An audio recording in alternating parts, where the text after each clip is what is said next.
अस्सलाम वालेकुम, welcome to my channel. कैसे हैं आप लोग। आज की वीडियो में हम रैंडम वेरिएबल्स का टॉपिक पढ़ने जा रहे हैं और रैंडम वेरिएबल की सबसे पहले डेफिनेशन आप लोगों ने कर लेनी है। शुरू में उन्होंने थोड़ा सा इंट्रो दे दिया, ये हम एग्जांपल्स करेंगे तो आपको ऑटोमेटिकली समझ में आ जाएगा। मैं उस पर टाइम नहीं लगा रही, हम डायरेक्ट इसकी डेफिनेशन पे चलते हैं। Random variable is a rule that assigns a numerical value to each outcome in a sample space S. यानी कोई भी आउटकम आपने निकालनी है, उसको अगर आप कोई न्यूमेरिकल वैल्यू असाइन कर देते हैं तो वो जो आप न्यूमेरिकल वैल्यू दे रहे हैं ना, उसको हम रैंडम वेरिएबल कहते हैं और उसको हम एक्स के साथ रिप्रेजेंट करते हैं। ठीक है, तो यहाँ से एक और पॉइंट याद रखने वाला है कि एक्स के अंदर यानी रैंडम वेरिएबल के अंदर जब आप सैम्पल स्पेस में से डिफरेंट आउटपुट्स जो है वो पुट कर रहे होते हैं तो एक्स ऑफ एस का जो एक फंक्शन बनेगा ना, उसको हम कहते हैं it is the range of x. ठीक है, एस यानी सैम्पल स्पेस में से आप क्या करते हो, एक फंक्शन एक्स बनाते हो, तो वो जो एक्स ऑफ एस बनता है उसको हम क्या कहते हैं, रेंज ऑफ एक्स कहते हैं। एमसीक्यूज़ के लिए आपने याद रखना है। उसके बाद नीचे रिमार्क्स में से भी एमसीक्यूज़ आ सकते हैं। उसमें बस ये बताया गया कि रैंडम वेरिएबल को हम सिर्फ वेरिएबल नहीं कह सकते, यानी आप सिंपल वेरिएबल का नाम नहीं उसको दे सकते। या तो उसे आप रैंडम वेरिएबल कहेंगे या उसे आप चांस वेरिएबल भी कह सकते हैं या स्टोकेस्टिक वेरिएबल भी कह सकते हैं। ठीक है, सिर्फ उससे वेरिएबल नहीं कहना, क्योंकि ये एक फंक्शन है तो उसको पूरा नाम देना ज़रूरी है। उसके बाद बताया गया कि रैंडम वेरिएबल्स को हमेशा कैपिटल लेटर्स के साथ हम रिप्रेजेंट करते हैं और उसके अंदर अगर हमने वैल्यूज़ जो है वो लेटर्स की फॉर्म में लिखनी हो तो उनको फिर हम स्मॉल लेटर्स के साथ लिखते हैं। ठीक है, तो सबसे पहली एग्जांपल है हमारे पास, a pair of fair dice is tossed, the sample space S consist of 36 ordered pairs. आपको याद होगा पिछले लेक्चर्स में भी हमने किया था कि जब भी 2 डाइस टॉस होते हैं तो हमारे पास सैम्पल स्पेस कैसी आती है। देखिए जी, मैंने एक दफ़ा आपके सामने सारी सैम्पल स्पेस लिख दी है कि जब भी 2 डाइस जो है वो टॉस होते हैं, 2 लूडो के दाने हम टॉस करते हैं, तो इस तरह की पॉसिबल आउटकम बनती है हमारे पास। ठीक है, जिसको मैंने पहले एक्सप्लेन किया हुआ है, लेकिन फिर मैं थोड़ा सा बता देती हूँ कि या तो पहले दाने पे भी 1 आएगा और दूसरे पे भी 1 आएगा, या पहले पे 1 और दूसरे पे 2 आएगा, या पहले पे 1 और दूसरे पे 3 आएगा। इस तरह से हम 6 तक जाते हैं कॉम्बिनेशंस बनाते हुए। ठीक है, फिर यह हो सकता है कि पहले पे 2 और दूसरे पे 1 आ जाए, या दोनों पे 2 आ जाए, या पहले दाने पे 2 और दूसरे पे 3 आ जाए। इस तरह से करते करते आपने 1 के साथ पहले 6 तक बनाए, फिर 2 के साथ, 3 के साथ और अप टू 6 तक आपने जाना है। ओके, अब ये हमने सैम्पल स्पेस तो लिख ली। हमसे कहा क्या जा रहा है, कह रहे हैं let X assign to each point in S, यानी इसमें से हर पॉइंट को आप एक्स एक रैंडम वेरिएबल असाइन करें, लेकिन वो जो पॉइंट है वो कैसा होना चाहिए, सम ऑफ द नंबर्स, यानी एक्स जो है वो क्या हो, सम ऑफ द नंबर्स हो। तो आप फिर सैम्पल स्पेस कैसी बनाएंगे, तो अब हम रैंडम वेरिएबल के अंदर वैल्यू रख रहे हैं ना, एक्स ऑफ एस फाइंड करने जा रहे हैं। हमने वो वाले पेयर्स लेने हैं, यानी ये क्या है, उसकी रेंज है। ठीक है, अब रेंज के अंदर हमने लिखना है कि सम ऑफ पॉइंट्स, सबका सम कर करके देखते हैं कि क्या क्या सम आता है। जैसे देखें 1 और 1 को ऐड करें तो क्या आ जाएगा, 2, तो रेंज में एक नंबर हमारे पास 2 आ गया। इन दोनों को ऐड करें तो क्या आ जाएगा, 3 आ जाएगा। 3 और 1 को ऐड करें 4, 1 और 4 को ऐड करेंगे तो 5, 1 और 5 को ऐड करेंगे 6 आ जाएगा, और 1 और 6 को ऐड करेंगे तो 7 आ जाएगा। ठीक है, उसके अलावा आप देखें 2 और 1 को ऐड करें 3 आता है, 3 हम ऑलरेडी लिख चुके हैं। इनको ऐड करके 4 आ रहा है, इनको ऐड करके 5, इनको ऐड करके 6 और इनको ऐड करके 7, वो हम ऑलरेडी लिख चुके हैं।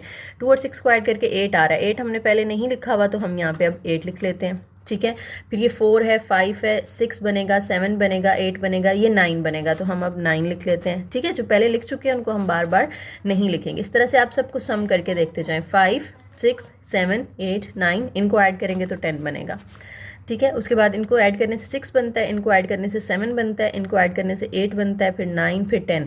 ये आप सारे पहले लिख चुके हैं इसलिए हम दोबारा नहीं लिख रहे, लेकिन 6 और 5 को ऐड करने से हमें क्या मिल रहा है, 11 मिल रहा है, तो हम वो लिख लेते हैं।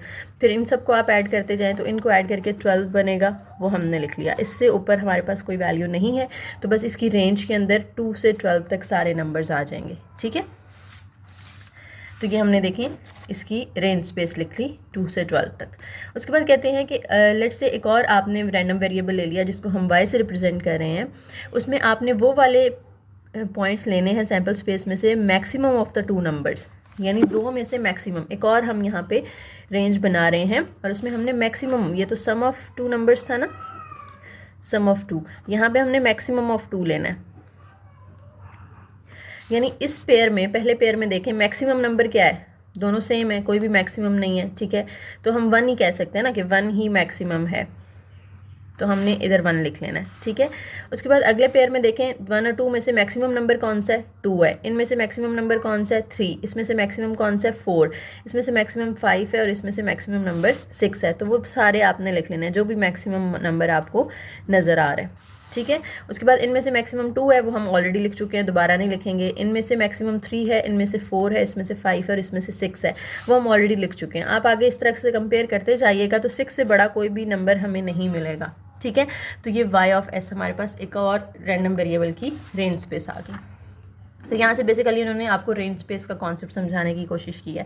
उसके बाद probability distribution of a random variable, अपना जो हमारा मेन टॉपिक है जिसमें से आपको क्वेश्चंस आते होते हैं, उस पर चलते हैं। उसमें कहते हैं कि किसी भी रैंडम वेरिएबल की अगर आपने प्रोबेबिलिटी डिस्ट्रीब्यूशन फाइंड करनी है तो उसको आप कैसे लिखते हैं, ठीक है। तो आपने देखें कि जो आपने रेंज स्पेस फाइंड की होगी ना, ठीक है, रैंडम वेरिएबल की, वो हमने ऊपर फाइंड करना सीख ली है, ठीक है। उसमें से एक फंक्शन हमने डिफाइन करना होता है, ठीक हो गया। अब वो फंक्शन कैसे डिफाइन होगा, हम फंक्शन को लिखेंगे f of x is equal to probability of random variable X is equal to small x. अब स्मॉल एक्स क्या है, वो इस रेंज स्पेस की वैल्यूज़ हैं, ये जो सारी वैल्यूज़ हैं ना वो स्मॉल एक्स हैं, ठीक है। और यहाँ पे हम आई लगा रहे हैं और इस स्मॉल एक्स के साथ भी आई लगा रहे हैं। आई का मतलब है कि x1 भी आ सकता है, x2, x3, x4, आई की जगह कोई भी वैल्यू आ सकती है। जितनी रेंज स्पेस के अंदर नंबर्स होंगे x उतने तक चलेगा, ठीक है। ये इसको रिप्रेजेंट करने का तरीका होता है, आप लोगों ने इसको याद रखना है MCQs के लिए। उसके बाद अक्सर ना हमें जो क्वेश्चन आता होता है वो ये आता है कि आपने प्रोबेबिलिटी डिस्ट्रीब्यूशन बनानी है, ठीक है। तो प्रोबेबिलिटी डिस्ट्रीब्यूशन को नॉर्मली हम एक टेबल की फॉर्म में रिप्रेजेंट करते हैं जिससे उसे समझना ज़रा आसान हो जाएगा, ठीक है। पहले हम उसको सॉल्व करते होते हैं, एंड पे अपना रिजल्ट जो है ना वो टेबल की फॉर्म में दे देते हैं। ये टेबल कैसे बनता है ये मैं आप एग्जाम्पल के अंदर ही बना के दिखाऊंगी, हम डबल टाइम नहीं लगाएंगे, डायरेक्ट वहीं पे आपको इंशाल्लाह समझ आ जाएगी, ठीक है। अब यहाँ से 2 पॉइंट्स याद रखने वाले हैं कि जब आप फंक्शन के अंदर कोई भी सैम्पल्स कोई भी रेंज स्पेस में से नंबर उठा के पुट करते हो तो वो हमेशा 0 से बड़ा ही आता है। 0 से बड़ा आने का मतलब है कि पॉजिटिव वैल्यू देगा, ठीक है, वो आपको नेगेटिव वैल्यू नहीं देगा। उसके बाद दूसरा पॉइंट क्या है कि जितने भी आप फंक्शंस फाइंड करेंगे ना, मैंने आपको कहा था x1 के लिए भी करेंगे, x2 के लिए करेंगे, x3 के लिए करेंगे, जितने हमारे पास रेंज स्पेस के अंदर नंबर हैं सब के लिए करेंगे। तो एंड पे जब आप उन सब को ऐड करोगे ना तो आपको आंसर 1 ही मिलेगा, ठीक है। ये 2 प्रॉपर्टीज़ हैं जो आपने याद रखनी है। अब सबसे पहले एग्जाम्पल पे चलते हैं जो हमें डिटेल में यहाँ पे दी गई है, अच्छे से समझ लेना है इसको आपने। कहते हैं pair of fair dice is tossed, let x assign to each point a b in sample space, the sum of its number X a b compute the distribution of X. यानी जो हमारा रैंडम वेरिएबल है वो उन्होंने define कर दिया है यहाँ पे, ठीक है। और फेयर डाइस जो है वो कितने हैं, 2 हैं, 2 डाइस आपने टॉस किए हैं। तो हमें 2 चीज़ों की ज़रूरत पड़ेगी, एक तो सैम्पल स्पेस की और दूसरा हमने यहाँ से देखना है कि उस सैम्पल स्पेस में से हमने कौन कौन से पेयर्स उठाने हैं, वो हम रैंडम वेरिएबल की वैल्यू को देखते हुए करेंगे, ठीक है। तो देखिए हमारे पास सैम्पल स्पेस तो ऑलरेडी लिखी हुई है, यहाँ पे लिखी हुई है ना। अब सबसे पहला काम क्या होता है कि आपने रेंज स्पेस बनानी होती है, ठीक है, रेंज स्पेस बनानी है। अब यहाँ पे जो रैंडम वेरिएबल दिया है वो क्या दिया उन्होंने कि जो पेयर्स लिखे हुए ना a, b की फॉर्म में, यानी जितने भी पेयर्स हैं लेट्स से उसमें से पहली वैल्यू a की है, दूसरी b की है, ठीक है। तो a, b की फॉर्म में ये सारे पेयर्स लिखे हुए हैं, आपने उन दोनों को आपस में क्या कर देना है, प्लस कर देना है, यानी सम ऑफ 2 वाली बात आ गई दोबारा। और अभी हम पीछे रेंज स्पेस बना कर आए हैं ना, तो हम इसी को यूज़ कर लेते हैं, ठीक है, कि इनका मैक्सिमम सम कितना आ सकता है। अब ये हमारे पास x की वैल्यूज़ आ गई हैं, ये x1 है, ये small x2, small x3, small x4, ये यहाँ तक जाएंगी, ठीक है। अब हमने इनको बारी बारी प्रोबेबिलिटी डिस्ट्रीब्यूशन इनकी फाइंड करनी है। तो टेबल बनाने से पहले मैंने आपको कहा था कि पहले सबकी हम वैल्यूज़ निकाल लेते होते हैं, ठीक है। हमने क्या तरीका पढ़ा था, हमने पढ़ा था कि F of X I is equal to probability of capital X is equal to X I, इस फॉर्म में हम रिप्रेजेंट करते हैं ना। तो हम सबसे पहले देखें हमारा एक्स आई यानी x1 क्या है, यहाँ पे x ऑफ s के अंदर 2 है ना, तो हम यहाँ पे f ऑफ 2 पुट करेंगे और प्रोबेबिलिटी डिस्ट्रीब्यूशन में भी कैपिटल X की वैल्यू हम क्या रखेंगे, 2 रख देंगे, ठीक है। यानी हमने अब वो वाले पेयर्स उठाने हैं सैम्पल स्पेस में से जिनका सम 2 आता है। तो किस किस का सम 2 आ रहा है, इनमें से 1 और 1 का 2 आ रहा है, उसके अलावा कोई भी और पेयर नहीं है जिनका सम 2 आता हो, तो सिर्फ इसके अंदर एक ही पेयर आ जाएगा 1 1, ठीक है। उसके बाद हमने नेक्स्ट x2 पे चले जाना है। नेक्स्ट x2 हमारा क्या है, 3 है, तो f ऑफ 3 हम फाइंड करेंगे जिसमें हम probability distribution x is equal to 3 रखेंगे। और यहाँ से आपने अब वो वाले पेयर्स उठाने हैं जिनको ऐड करके 3 आता हो। तो किस किस को ऐड करके 3 आता है, 1 और 2 को ऐड करके 3 आता है, 2 और 1 को ऐड करके 3 आता है। उसके अलावा कोई और पेयर ऐसा नहीं है जिनका सम 3 होता हो, तो ये हम दोनों यहाँ पे लिख लेंगे 1 2 2 1। उसके बाद हमने एफ ऑफ नेक्स्ट वैल्यू पे चले जाना है। 3 के बाद क्या है 4 है, तो f of 4 is equal to P into X is equal to 4। ठीक है, अब यहाँ पे आपने वो पेयर्स लिख लेने हैं जिनका सम 4 आता है, जैसे 1 और 3 का सम 4 आ रहा है, उसके बाद 2 और 2 का सम 4 आ रहा है, फिर 3 और 1 का सम 4 आ रहा है। बस ये 3 ही हैं जिनको ऐड करके 4 आता है, तो हम वो लिख लेते हैं 1 3 2 2 और 3 1। इसी तरह से ना आपने सारे आगे लिखते जाना है, एफ ऑफ 5 के लिए भी, एफ ऑफ 6 के लिए भी, तब तक लिखते जाना है जब तक हम 12 पे नहीं पहुंच जाते। ठीक है, 5 6 7 8 9 10 11 12 तक आपने इसको इस तरह से लिखते जाना है। ठीक है, तो एफ ऑफ 12 के अंदर क्या आ जाएगा, P of x is equal to 12 आ जाएगा, और इसमें आपने वो पेयर्स लिखने हैं जिनको ऐड करके 12 आता है, तो उसमें सिर्फ एक ही हमारे पास आएगा 6 और 6।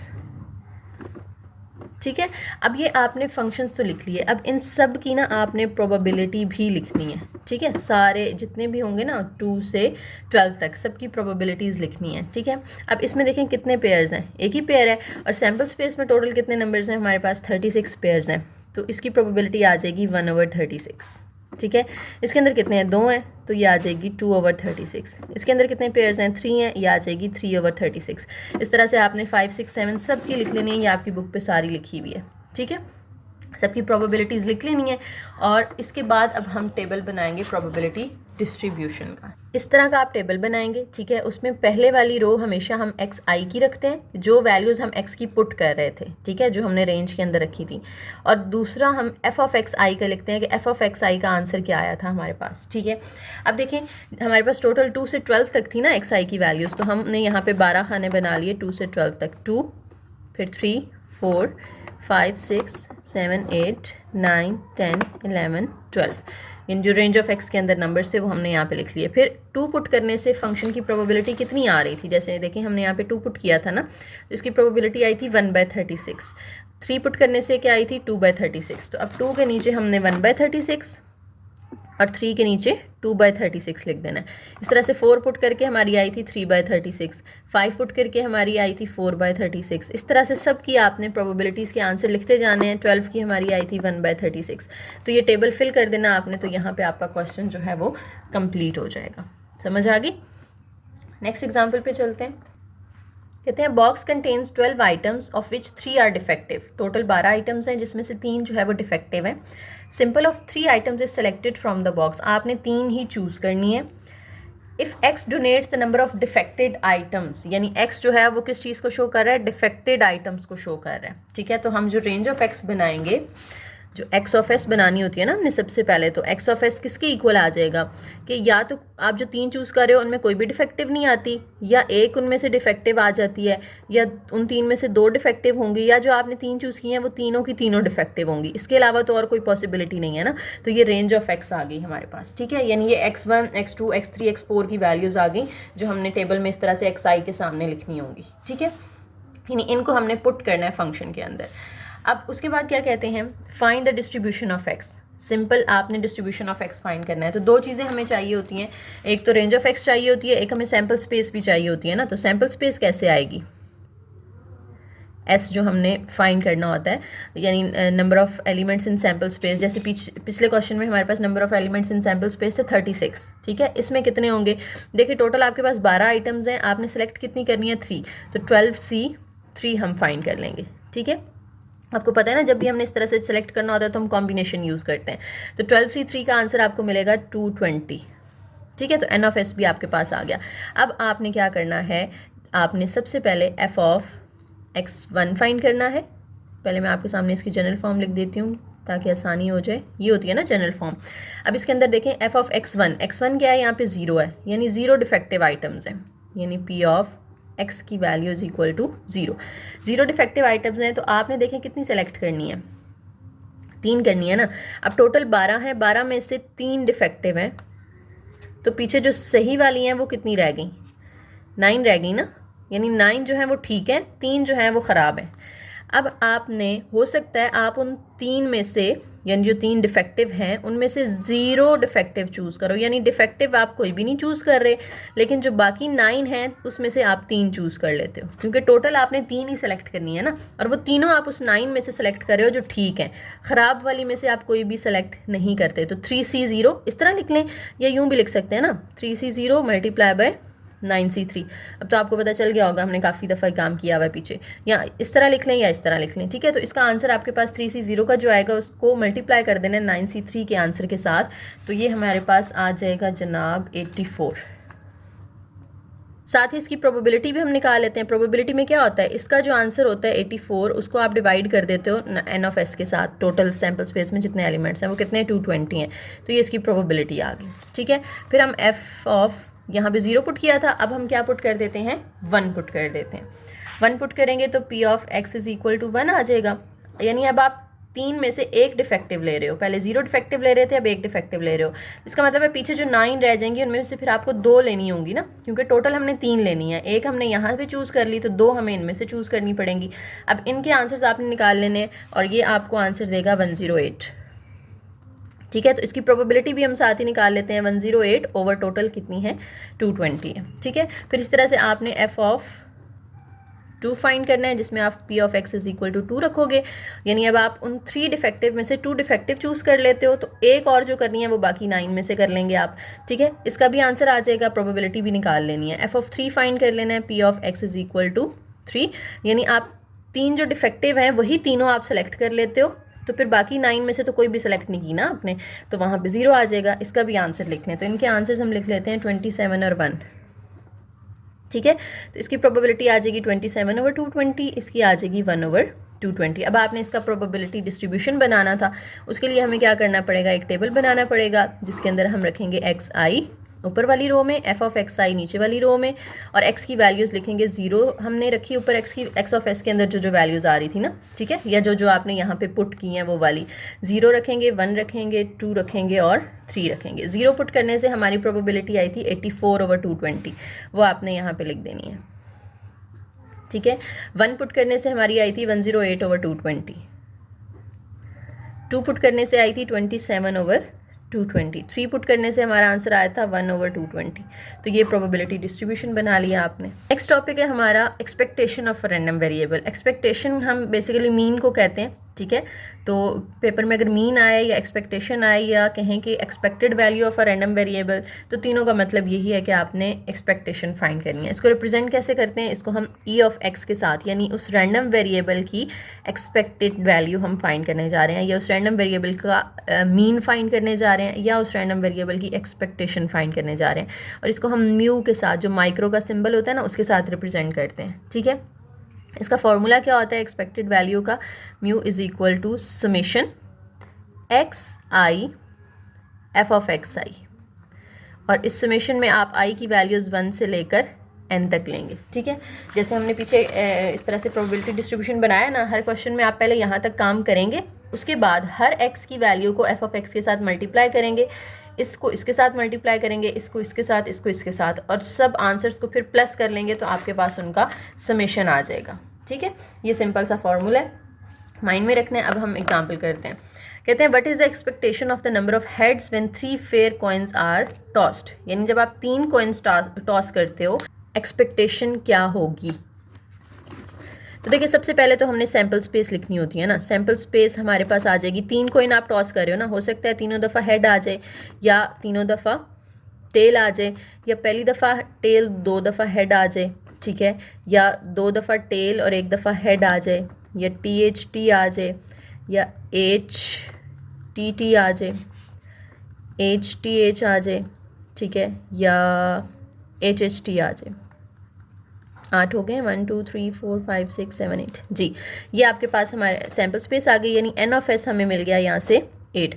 उसके बाद हमने x ऑफ s लेना होता है ना।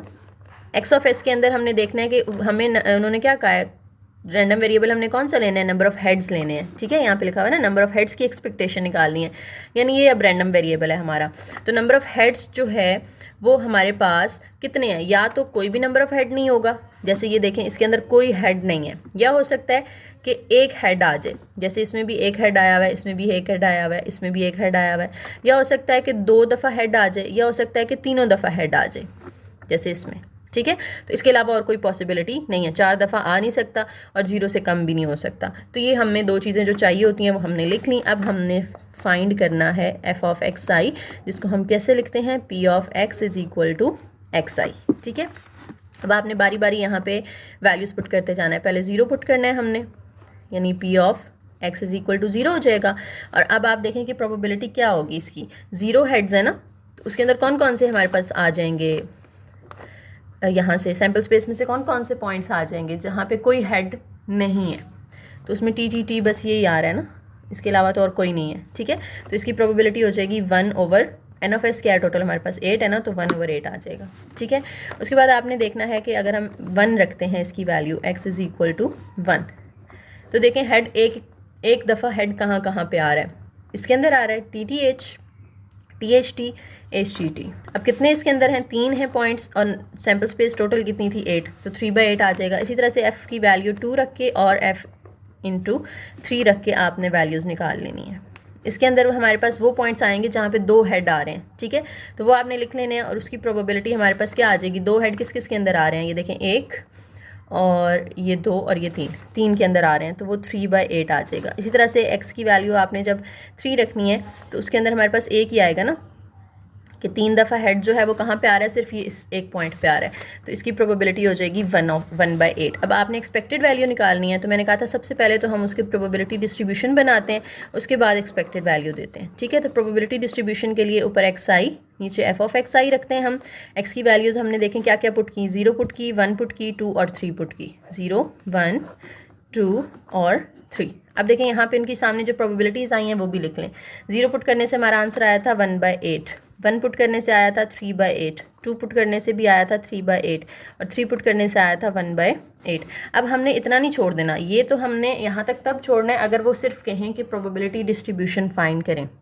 हमें उन्होंने कहा है कि एक्सपेक्टेशन फाइंड करें, यानी एक्सपेक्टेड वैल्यू फाइंड करनी है, तो उसके लिए हमने फॉर्मूला पढ़ा हुआ है ना, summation X I F of X I, और i की वैल्यू 1 से n तक है, तो यहाँ पे n हमारा क्या है, 1 2 3 0 से लेकर 4 तक है ना, यानी x1 x2 x3 x4। अच्छा, अब अंदर देखें x को मल्टीप्लाई किया हुआ है f ऑफ x के साथ, तो हम यहाँ पे एक और रो बना लेते हैं, उससे हमारा काम आसान हो जाएगा, जिसमें हम x को f ऑफ x के साथ मल्टीप्लाई करवा देते हैं। तो 0 को 1/8 के साथ मल्टीप्लाई करवाएं 0, 1 को 3/8 के साथ मल्टीप्लाई करवाएं 3/8, 2 को इससे मल्टीप्लाई करवाएं 6/8, इसको इससे मल्टीप्लाई करवाएं तो 3/8। अब ये जितने आंसर्स आए हैं सबको प्लस कर दें तो समेशन आ जाएगा, यानी 0 + 3/8 + 6/8 + 3/8। 0 तो ख़त्म हो जाएगा, इनका एलसीएम लें 8 आ जाएगा, ऊपर 6 और 3 और 3 इनको आपने प्लस कर लेना है, 12/8। कटिंग हो रही है 4 के टेबल पे, तो 3/2 इसकी एक्सपेक्टेड वैल्यू आ जाएगी। आप उसको यूँ लिख दें 3/2, ठीक है, या आप उसको यूँ लिख दें म्यू इज़ इक्वल टू 3/2, दोनों तरीके ठीक है। ठीक है, पॉइंट्स में उन्होंने कर दिया, 3/2 को आप पॉइंट्स में करें ना तो 1.5 ही आता है, तो पॉइंट्स में लिख दें या फ्रैक्शन में छोड़ दें, दोनों ठीक है। उसके बाद कहते हैं आप player tosses 2 fair coins, he wins ₹1 if 1 head appears, ₹2 if 2 head appears, on the other hand he loses ₹5 if no head appears. Determine the expected value E of game and if it is favorable to the player, कि क्या ये player के लिए favourable है। पहले तो हम sample space लिखेंगे। सैम्पल स्पेस में देखिए उन्होंने कहा है 2 कॉइन्स को टॉस किया है, तो या तो दोनों पे हेड आ जाएगा, या पहले पे हेड दूसरे पे टेल, या पहले पे टेल दूसरे पे हेड, या दोनों पे टेल। तो सैम्पल स्पेस हमारे पास यहाँ पे n ऑफ s जो है वो कितना आ गया, 4 आ गया। ठीक है, अब उसके बाद हमने क्या करना है, हमने पहले तो प्रोबेबिलिटी डिस्ट्रीब्यूशन फाइंड करनी है, ठीक है, और उसमें फिर हमने आगे जाके एक्सपेक्टेड वैल्यू निकालनी है। अब यहाँ पे देखिए उन्होंने हमसे कहा है कि या तो कोई हेड अपीयर नहीं होगा, या एक हेड अपीयर होगा, या 2 हेड अपीयर होंगे। तो अगर कोई हेड अपीयर नहीं होगा, यानी P of X is equal to हम क्या रख लेते हैं 0। इसी तरह से P of X is equal to 1, P of X is equal to 2, कि या तो 0 हेड होंगे, या 1 हेड होगा, या 2 हेड होंगे। अब अगर कोई भी हेड नहीं है तो उसके अंदर हमारे पास ये वाली आ जाएगी ना पॉसिबिलिटी, क्योंकि हमारे पास सैम्पल स्पेस क्या है, H H, H T, T H, T T. ठीक है, तो इसी तरह से P of x is equal to 1, एक हेड कहाँ कहाँ पे आ रहा है, यहाँ आ रहा है और यहाँ आ रहा है, यानी H T comma T H. उसके बाद एक्स इज इक्वल टू 2, यानी एच 2 दफ़ा कहाँ पे आ रहा है, इसके अंदर आ रहा है, तो एच एच। अब इनकी आपने साथ ही क्या करना है, प्रोबेबिलिटी लिख लेनी है। इसकी हो जाएगी 1/4 क्योंकि टोटल 4 है हमारे पास, इसकी हो जाएगी 2/4 और इसकी भी हो जाएगी 1/4। अब आपने इसका प्रोबेबिलिटी डिस्ट्रीब्यूशन बना लेना है। लेकिन यहाँ पे ना थोड़ा सा चेंज होगा कि एक्स आई की जगह हम ये वाली वैल्यूज़ पुट नहीं करेंगे। ठीक है, एक्स आई की जगह हम वो पुट करेंगे जो उन्होंने हमें पीछे इनाम दिया है कि अगर दोनों हेड आ जाते हैं तो उसको 2 रुपीज़ इनाम मिलेगा। ठीक है, 2 रुपीज़ विन करेगा वो, तो हम यहाँ पे 2 रखेंगे जब हमने दोनों हेड की प्रोबेबिलिटी लिखी है।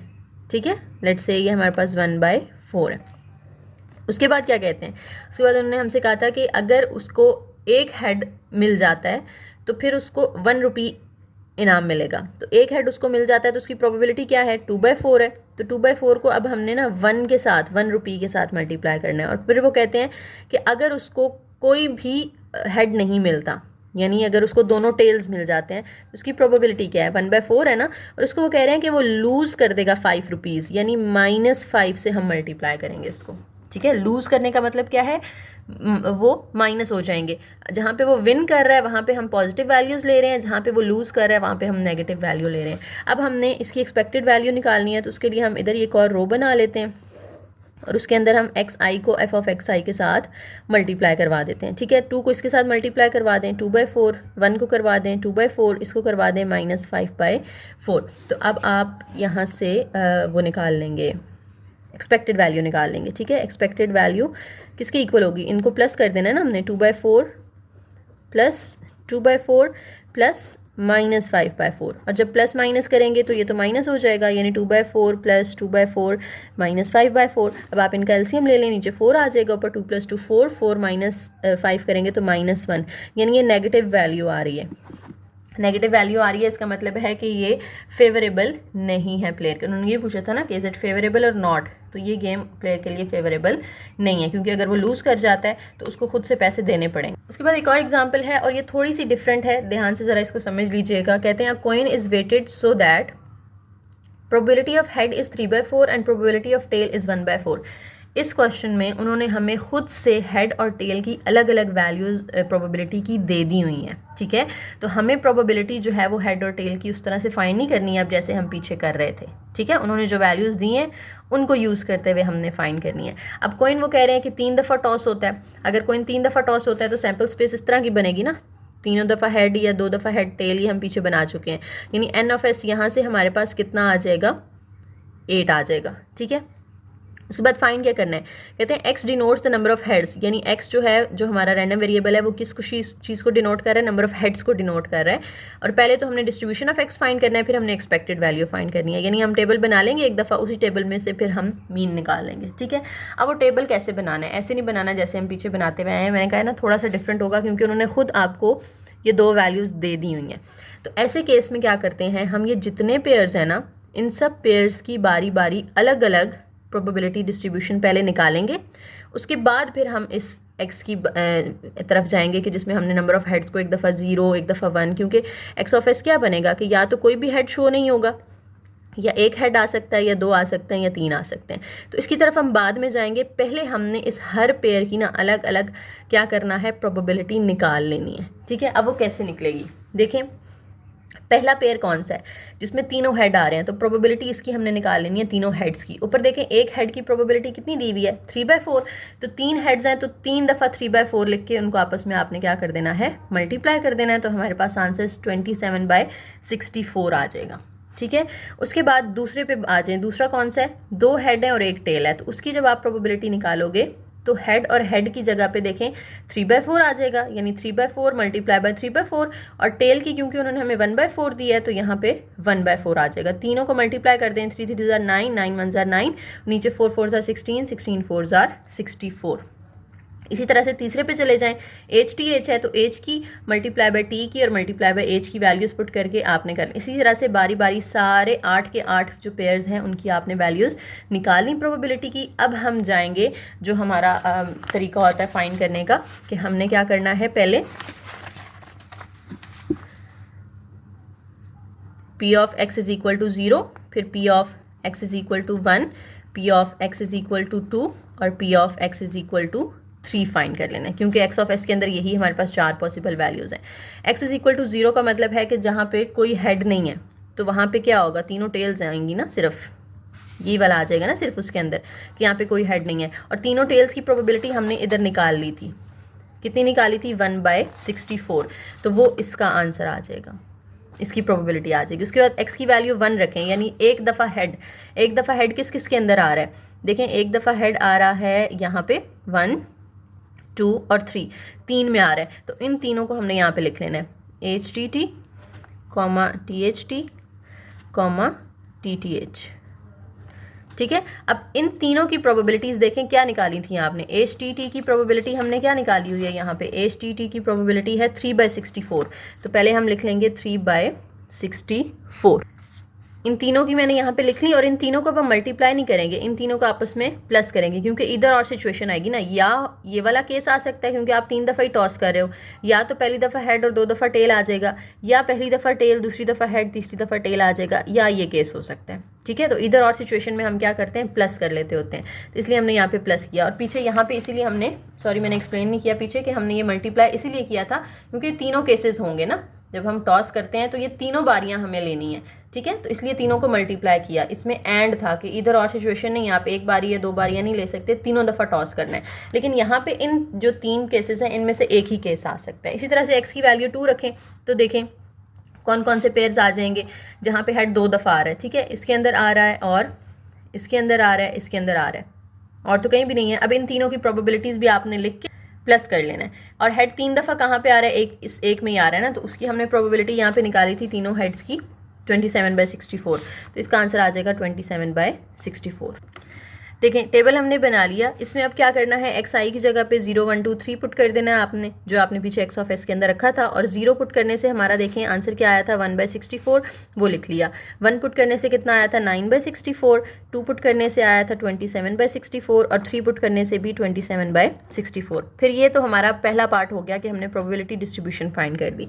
सेकेंड पार्ट में उन्होंने हमसे कहा था कि आपने ई ऑफ एक्स भी फाइंड करना है, यानी एक्सपेक्टेड वैल्यू या एक्सपेक्टेशन भी फाइंड करनी है। तो उसमें हम इनको मल्टीप्लाई करेंगे और फिर प्लस कर लेंगे। 0 को इससे मल्टीप्लाई करें 0, 1 को मल्टीप्लाई करें 9/64, 2 को मल्टीप्लाई करें 54/64, और 3 को मल्टीप्लाई करें तो 81/64। एंड पे आपने अब इन सबको क्या कर देना है, प्लस कर देना है। 0 + 9/64 + 54/64 + 81/64। इनका एलसीएम लेंगे कैलकुलेटर से, ऊपर इन तीनों को आपने प्लस करना है, तो हमारा आंसर आ जाएगा। नेक्स्ट हमारा टॉपिक आ जाता है वेरिएंस एंड स्टैंडर्ड डेविएशन। अब वेरिएंस क्या होती है और स्टैंडर्ड डेविएशन क्या होती है। वेरिएंस का फॉर्मूला आपने याद करना है, ठीक है, कि हम पीछे देखें ना, एक्सपेक्टेड वैल्यू का क्या फॉर्मूला पढ़ रहे थे। एक्सपेक्टेड वैल्यू किसकी इक्वल थी, समेशन x f(x), ठीक है, यानी एक्स आई और इधर भी एक्स आई लगा देते थे हम। यहाँ पे आपने जब वेरिएंस का फॉर्मूला पढ़ना है तो उसमें आप क्या करते हो कि जब भी आपने किसी रैंडम वेरिएबल की वेरिएंस फाइंड करनी है तो इसी फॉर्मूला से मिलता जुलता है। देखें, समेशन x² f(x) में से माइनस कर देना है समेशन x f(x) का होल स्क्वायर। ठीक है, समेशन x² f(x) में से माइनस कर देना है समेशन f(x) का होल स्क्वायर। अब देखें ये पहले वाली चीज़ तो वैसे ही रहेगी ना, x² f(x), और ये देखें ये तो एक्सपेक्टेड मीन का इसका फॉर्मूला आ गया, एक्सपेक्टेड वैल्यू का।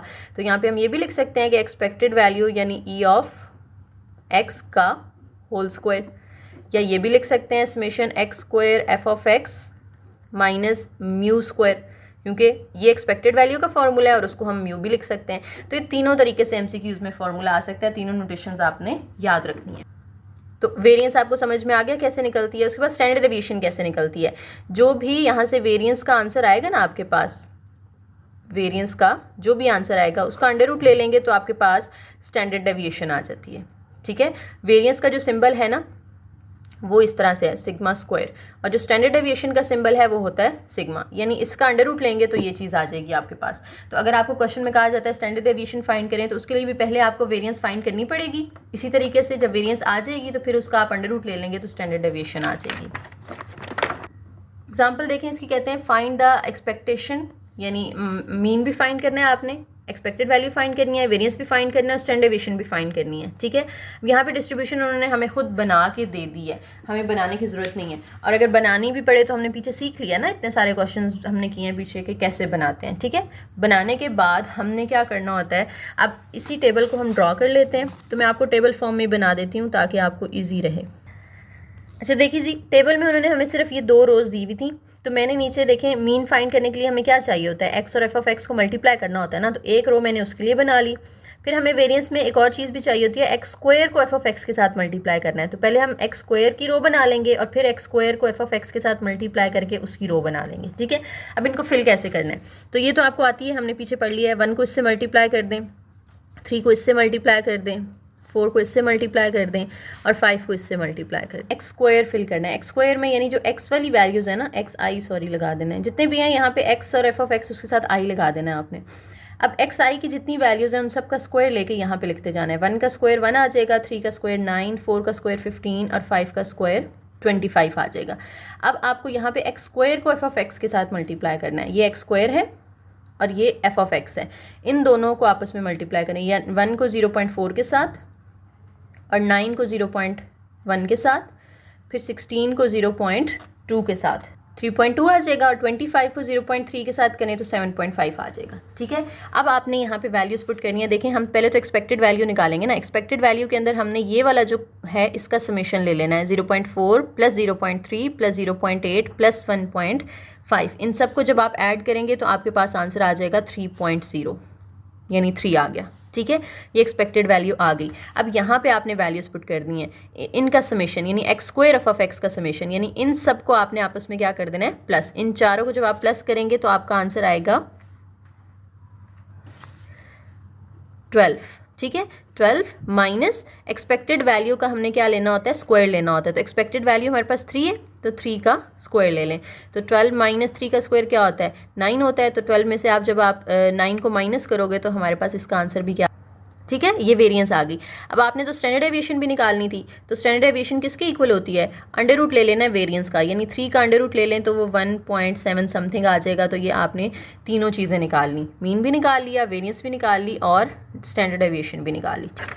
लास्ट एग्जाम्पल है, थोड़ी सी मैं एक्सप्लेन करूँगी, लेक्चर बहुत ज़्यादा लंबा हो गया, तो आपने इसको सॉल्व खुद करना है। ठीक है, तो सबसे पहले कहते हैं pair of dice is throne, dice का पेयर आपने थ्रो किया तो वही जो 36 वाली हमारी सैम्पल स्पेस होती है, 36 पेयर्स वाली, वो हम लिख लेंगे। Let X denote the maximum of the 2 numbers which appear, maximum of 2 numbers, ये भी मैंने आपको एग्जाम्पल में करवाया था ना।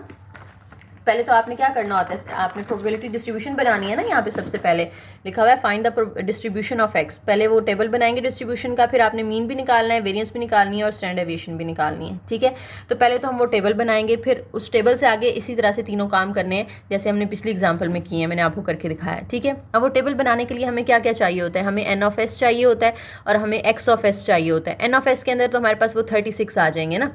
ठीक है, एक्स ऑफ एस के अंदर क्या होगा, मैक्सिमम ऑफ 2 नंबर्स। तो यहाँ से हमने ये बनाई थी इसकी एक रेंज कि आप देखें कि इस पेयर में से मैक्सिमम नंबर कौन सा है, इसमें से मैक्सिमम नंबर कौन सा है 2, इसमें मैक्सिमम नंबर कौन सा है 3, और आपके पास सिर्फ 6 ही नंबर्स आते हैं जो हमने वाई ऑफ एस बनाई थी। ठीक है, पहली एग्जाम्पल के अंदर, तो वही आपकी यहाँ पे बन जाएगी 1 2 3 4 5 6। ठीक है, अब आपने क्या करना है, आपने इस तरह से f of 1, f of 2, f of 3, f of 4, f of 5 and f of 6 find कर लेना है, जिसमें आप x की वैल्यूज इस तरह से पुट करते जाओगे और वो पेयर उठाते जाओगे जिसमें मैक्सिमम नंबर 1 है।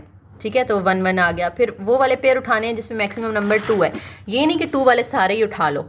ठीक है, इस आप पहले देखो 2 वाले हैं कौन कौन से, ये 2 वाला है, ये 2 वाला है, ये 2 वाला है, उसके अलावा इसमें भी 2 आ रहा है। ठीक है, 2 वाले सारे आपने पहले टिक कर लेने हैं, फिर देखना है उनमें से 2 मैक्सिमम किस में है। इसमें देखो 2 मैक्सिमम है ना, दूसरा नंबर छोटा है, तो ये वाला हम ले लेंगे, 1 1 2 ले लेंगे। फिर ये वाला भी हम लेंगे क्योंकि इसमें 2 मैक्सिमम है और दूसरा नंबर छोटा है। ठीक है, ये भी हम ले लेंगे क्योंकि इसमें भी दोनों सेम ही है। मैक्सिमम मिनिमम वाली यहाँ पे चीज़ है ही नहीं। उसके बाद आपने क्या करना है, यहाँ पे ये जो 2 3 है ये नहीं लेना, क्योंकि इसमें 3 मैक्सिमम है।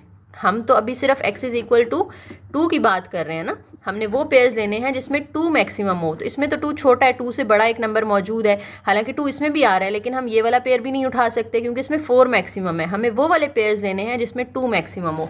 ठीक है, इस तरह से करते हुए आपने ये सारे फिल करने हैं। फिर आप क्या करोगे, टेबल बनाओगे प्रोबेबिलिटी डिस्ट्रीब्यूशन का, ये भी बन जाएगा। x की सारी वैल्यूज़ लिखी 1 2 3 4 5 6, फिर उन सब की आपने प्रोबेबिलिटीज़ लिख दी, और फिर इसी के साथ ना आप लोगों ने, जैसे मैंने आपको पीछे बताया, टेबल बना लेना है। ठीक है, एक्स एफ ऑफ एक्स निकाल लेना है, एक्स स्क्वायर निकाल लेना है और x square F of x निकाल लेना है। तीनों चीज़ें फिल करनी है और इसी तरह से आपने वेरिएंस, एक्सपेक्टेड वैल्यू और स्टैंडर्ड डेविएशन निकाल लेनी है। तो ये आपका क्वेश्चन कंप्लीट हो जाएगा।